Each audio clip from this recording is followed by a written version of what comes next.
오늘은 예수님의 부활을 기념하는 부활주일입니다. 2000년 전 오늘 예수님은 다시 사셨습니다. 부활하셨습니다.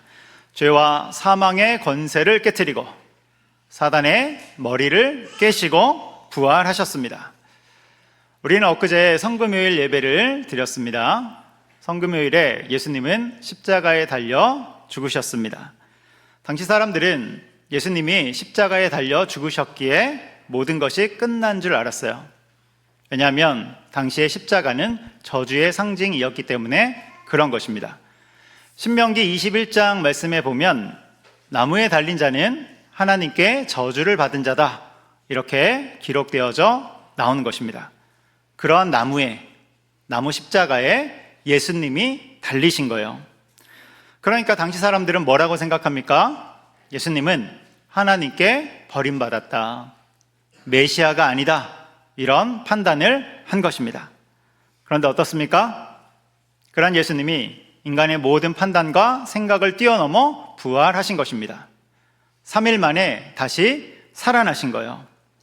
이것으로 말미암아 주님의 십자가와 부활은 구원의 완성이고 승리임을 온 세상에 보여주신 것입니다.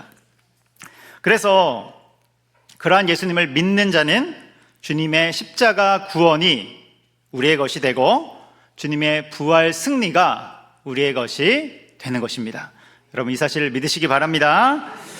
그래서 예수님을 믿는 자들은 마지막 날에 주님이 부활하신 것처럼 그러한 자들은 함께 부활하게 됩니다. 다시 살아나게 되는 거예요. 우리가 지금은 이 땅을 살아가기에 육의 몸을 입고 있습니다. 여러분, 육의 몸은 어떻습니까? 시간이 지날수록 쇠잔해져 가죠. 약해져 갑니다. 그런데 훗날 천국에 가면 신령한 몸을 입고 부활하게 되는 것입니다. 여러분, 그날을 소망하시기 바랍니다. 그날을 고대하시기 바랍니다. 우리 주님이 부활의 첫 열매가 되사 훗날 우리 모든 성도들이 함께 부활하도록 그 문을 열어주신 것입니다. 여러분, 요즘 뉴스를 보면 전쟁의 소식으로 가득하죠. 미국과 이란의 전쟁이 좀처럼 끝날 기미가 보이지 않는 것입니다. 너무나도 안타깝죠. 이번 전쟁을 통해서 놀란 것들이 몇 가지 있는데, 첫 번째는 생각보다 전쟁이 쉽게 일어날 수 있다는 점입니다. 생각보다 전쟁이 쉽게 일어난다는 거예요. 지도자들이 마음만 먹으면 전쟁은 충분히 일어날 수 있구나, 이 지점에서 놀랐고, 두 번째는 한 번 시작된 전쟁은 쉽게 끝나지 않는다는 점에서 또한 놀라게 되는 것입니다. 여러분, 우리 생각에 전쟁은 무모한 것이고 지지받지 못하는 것이기에 금세 끝날 수 있겠다 여기기도 했는데 전혀 그렇지 않다는 것입니다. 여러분, 이번 전쟁을 통하여서 수많은 사람들이 죽고 안타까운 희생을 계속해서 치르고 있습니다. 또한 우리나라 그리고 세계 경제가 심각한 타격을 입고 있는 것이죠. 우리는 이러한 어지러운 시절을 살고 있는데, 이런 어지러운 시절 속에서 맞이하는 부활절인데, 이 부활절, 이 시대를 살아가는 우리에게는 또 어떤 의미가 있을까 생각해 보게 되는 것입니다.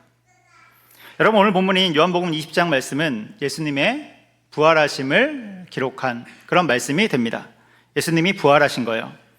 그럼에도 불구하고 오늘 본문을 읽어보면 슬픔과 두려움 속에 있는 사람들이 등장합니다.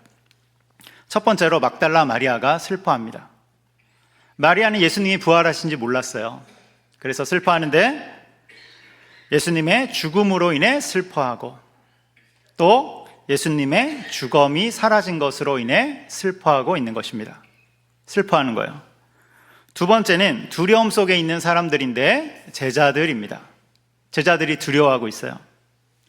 메시아로 여겼던 예수님이 죽으시고 이제 다음 타겟으로 자신들이 될지도 모른다는 그 생각에 두려워 떨고 있는 것입니다. 오늘 본문 19절에 보면 제자들이 한 자리에 다 모여 있습니다. 문을 닫고 있는 모습이 보이죠. 두렵다는 거예요. 그런데 이때 부활하신 예수님이 찾아오십니다. 그러면서 이렇게 말씀하세요. 우리 19절 말씀인데요, 우리 함께 읽어보도록 하겠습니다. 이날 곧 안식 후 첫날 저녁 때 제자들이 유대인을 두려워하여 모인 곳의 문을 닫았더니 예수께서 오사 가운데 서서 이르시되 너희에게 평강이 있을지어다. 아멘. 너희에게 평강이 있을지어다. 두려움 가운데 있는 제자들에게, 슬픔 가운데 있는 사람들에게 주님이 하시는 말씀입니다. 부활하신 주님이 너희에게 평강이 있을지어다. 다시 말해 예수님의 평강을 소유하라는 것입니다. 여러분, 이 말씀은 오늘날을 살아가는 우리에게도 동일하게 하시는 말씀입니다. 두려움과 슬픔과 어지러운 시절을 살아가는 우리에게 동일하게 하시는 말씀입니다. 너희에게 평강이 있을지어다. 여러분, 이러한 예수님의 음성을 들으시기 바랍니다. 그렇다면 우리가 이러한 평강을 어떻게 소유할 수 있습니까? 그것은 철저히 주님과의 관계성 속에서 소유할 수 있는 것입니다. 주님과 가까이 있을 때, 주님과 붙어 있을 때 온전히 임하게 되는 것입니다. 하나님이 나의 하나님이라고 확신하는 자들에게 주어지는 선물과도 같은 것입니다. 그 이야기가 17절에도 나오는 것입니다. 여러분, 오늘 부활하신 주님이 우리와 함께 하심을 믿으시기 바랍니다.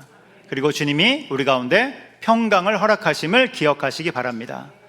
우리 가운데 주시는 평강을 또한 우리뿐만 아니라 모든 사람들과 함께 나누는 우리가 되기를 축복합니다. 이제 주님의 부활을 기뻐하며 칸타타로 영광을 돌릴 것입니다. 찬양대가 칸타타로 주님을 찬양할 때 우리 모든 성도님들 아멘 하면서 하나님께 다 같이 영광 돌리기를 소망합니다. 기도하도록 하겠습니다. 사망과 어둠의 권세를 깨트리시고 부활하신 주님, 이 기쁜 날 주님을 경배하며 찬송합니다. 부활하신 예수님이 이 시간 우리와 함께 하시고 우리에게 평강을 주시니 더욱 감사를 드립니다.